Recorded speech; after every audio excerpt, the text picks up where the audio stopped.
So welcome back from your break. I hope you enjoyed yours as much as I enjoyed mine. Let's see how we answer these questions. So why do the forams have such a well-documented and preserved fossil record? For one simple reason, because their tests are made out of calcium carbonate, which is similar to the shells of mollusks and bony material. It's made out of the same hard material, the calcium carbonate material, and that preserves exceptionally well in sedimentary rocks. So that's why they have a highly preserved and well-documented fossil record. Would you expect a plastid DNA, chloroplast DNA, of photosynthetic dinoflagellates and diatoms, which are the product of a secondary endosymbiosis of an algae, to be more like the nuclear DNA of plants or the genomal DNA of cyanobacteria?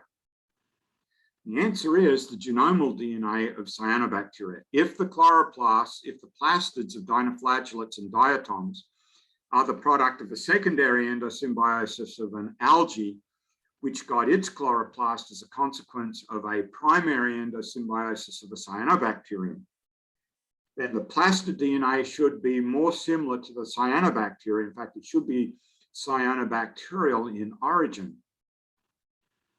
and therefore not like the nuclear DNA of plants at all. So it's a fairly simple answer. Anyway, on to the third supergroup, Archaeplastida. And as I said before the break, this one is a relatively quick group to get to, as is Uniconta, the last group. So we have the endosymbiosis of a cyanobacterial giving rise to the chloroplast. Out of that original population that developed as a consequence of that endosymbiosis would emerge two distinct groups of algae on the basis of the pigments that are used for photosynthesis. Now, both of them do use chlorophyll A and chlorophyll B, but in the case of red algae, there is a supplemental pigment called phycoerythrin, if I remember rightly. There's also another one called phycobilin, but that's found in the dinoflagellates, and also some of the brown algae contain phycobilin as well. But phycoerythrin is the one that's found in red algae. Green algae don't have the classic carotenoids, but they don't have a lot of them. They don't mask the green pigments, so green algae obviously look green. So here you can see the phylogenetic tree. Notice that we split out one group of green algae called the charophytes because they are very close relatives of land plants, the kingdom Plantae. There have been several attempts on various occasions to actually roll land plants and charophytes together to form one clade. But as you'll see when we start land plants next week, there are reasons for not doing so. And then red algae form their own clade, diverging from the common ancestor to the green algae and the land plants. So red algae, I did remember correctly, it is phycoerythrin. Phycoerythrin is present because these are the algae that grow in the deepest water that algae will grow in. The deepest region that red algae have been found in was off the coast of the Bahamas, in the Bahamas Trench, or on the wall of the Bahamas Trench, below 250 feet. Now, at that depth, the red algae are truly black in color, and they're actually parasites. They're parasitizing other organisms. They can't do photosynthesis at that point. If the red algae are growing near the surface, the first 30 feet of the water column, they're actually a dark green or black in appearance because the two ends of the spectrum, the red end and the blue end of the spectrum, can penetrate to around 30 feet into the water. So full photosynthesis is possible, and chlorophyll can serve as the primary pigment or pigments for photosynthesis. But in between, down to around 100 feet, 150 feet, only blue light can penetrate to that sort of depth. Red light is absorbed relatively quickly. And so what you want to be able to carry out photosynthesis at depth is a pigment that can absorb red light, which is not a red pigment. I mean, a red pigment is red because it's reflecting red light. You should have learnt that in Bio 1. So the way you absorb red light is to have a pigment that blue light is to have a pigment that can absorb the blue light, and it doesn't really matter about the red light. So in shallower depths where red light is still somewhat capable of penetrating, the red algae do look red because of the presence of the phycoerythrin.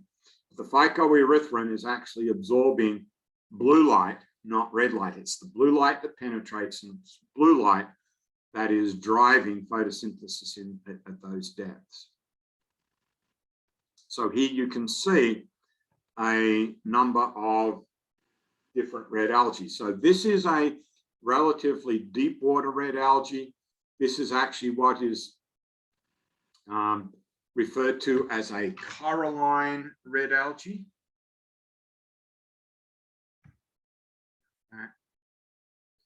So this is a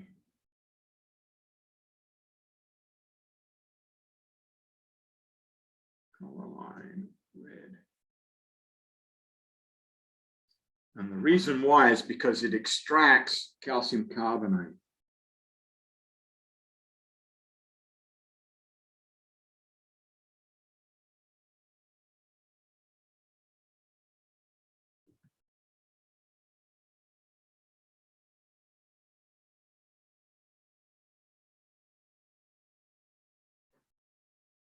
So these have a very crunchy feel because of the presence of the calcium carbonate. Dulce is a quote unquote deep water representative of red algae. This is one that grows around 50 to 100 feet deep in the water, and so it's using its phycoerythrin to absorb the blue light. And then this is nori. Nori is one of the commercially grown red algae. It is in fact a seaweed that serves as a wrapper for sushi. And you know that that has a very dark green or black appearance. It's actually very, very dark green rather than being black. And it is grown commercially and harvested for use as sushi wrapper. So if you like sushi, you're eating nori, a red algae. You can actually buy nori flakes to add to soups and stews and things like that, as a way of adding a little salty taste, and also the fifth taste sense that we have, umami. That's the taste that you get from soy sauce and things like that. It's called umami, if you've never heard of it. Then green algae are so named because they're green. They are using the chlorophyll A and B almost exclusively as the primary pigments for photosynthesis, and they can grow in a number of different environments. They can form symbionts with fungi. We refer to those as lichens. We'll talk about those when we talk about fungi. They can grow in most environments where there is moisture that they can extract and minerals that they can extract. So we can also find unicellular algae staining snow. So you may have seen snow that looks green in color. That's because of the algae growing in it. They also have unicellular, colonial, and multicellular forms. So we'll look at a unicellular form shortly. This is a multicellular form, ulva, or sea lettuce. This is another commercially grown or commercially harvested algae. It's a seaweed, so this is a green seaweed. And this one has an isomorphic alternation of generations. So the haploid and diploid forms of vulva actually look like this. They're identical. And then Caulerpa is basically a giant supercell. It is multinucleated. It's not divided up into multiple cells. All of the different parts of it can communicate with each other. And it is a pest.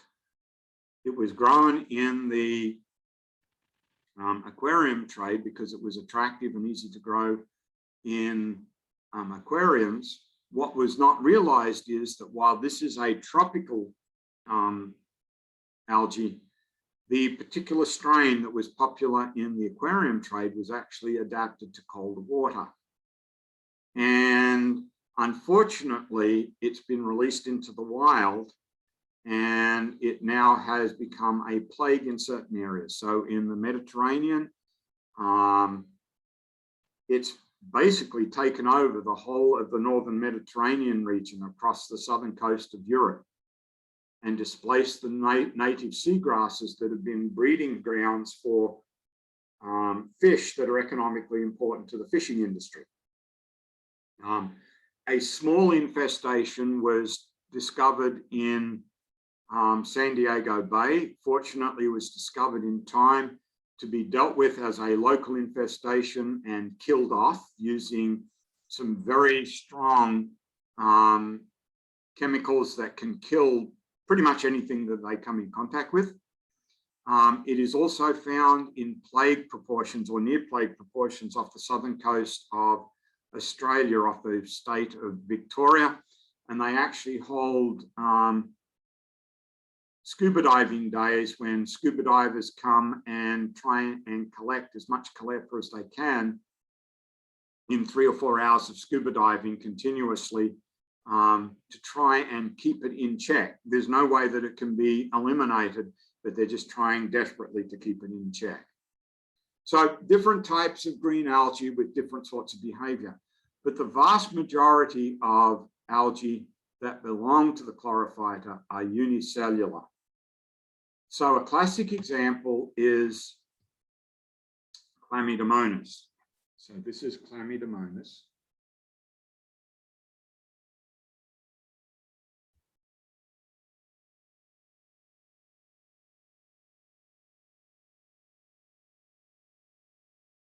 And the reason why it's important is because it is the quote-unquote photosynthetic lab rat for people who are investigating photosynthesis, whether it be at the molecular level or at the genetic level. And the reason why, of course, is because Chlamydomonas as a green algae has a chloroplast, a single chloroplast, that is derived from the endosymbiosis of a cyanobacterium. And so it has a chloroplast that genetically and functionally and physically is almost identical to the chloroplast found in the plant kingdom. So it's a very good way of being able to investigate photosynthesis because you can grow these to great density in a small volume of fresh water. It is a freshwater algae. And they reproduce both sexually and asexually. So the important thing to remember is that this is a haploid adult cell. So the mature form of Chlamydomonas here is a haploid cell. This is not uncommon amongst unicellular algae. In fact, it's not that uncommon to have a long-lived haploid stage in multicellular algae as well. This is the basis for alternation of generations. In some cases, the haploid generation may exist for an extended period of time before it releases the gametes to give rise to the diploid generation. So this is not something unusual. And again, you're going to see this represented in the plant kingdom or early in the plant kingdom, particularly in the chapter next week. When these want to reproduce, the haploid cell encases itself in an environmentally resistant coat. Within that coating, the cells reproduce themselves, having sucked in or reabsorbed their flagella so that they're no longer motile while they're in this reproductive stage. Once these cells are ready to be released, the coating bursts, flagella develop on the cells and they become zoospores that will then mature into a mature haploid cell. So these are all clones of each other. If they are going to reproduce sexually, then you need the two opposite mating strains. So here for the first time, we're actually identifying them as plus and minus. This is the same deal that we were talking about back with the paramecium. The opposite mating strains, the compatible mating strains, the plus and minus mating strains. These are going to serve as the gametes, so they will fuse by plasmagamy, which will result then in the fusion of the two haploid nuclei. The resulting zygote gets encapsulated in a hydrophobic coating, environmentally resistant coating. Meiosis occurs within that gives rise to the 4 haploid cells that will be released. Half of them are plus strain, half of them are minus strain to maintain the balance of the two opposite mating strains. A fairly simple life cycle, but very reflective of the unicellular algae and many of the multicellular algae that have both a asexual and sexual reproductive life cycle. We'll see how that transitions across into the plant kingdom next time, in the next chapter. So, as I said, very quick clade. So we'll take another break, and I think I will stop it here so that we can break it up into sections. So here's the concept check question. Compare red algae and brown algae. Seems like a fairly simple question, but we will see.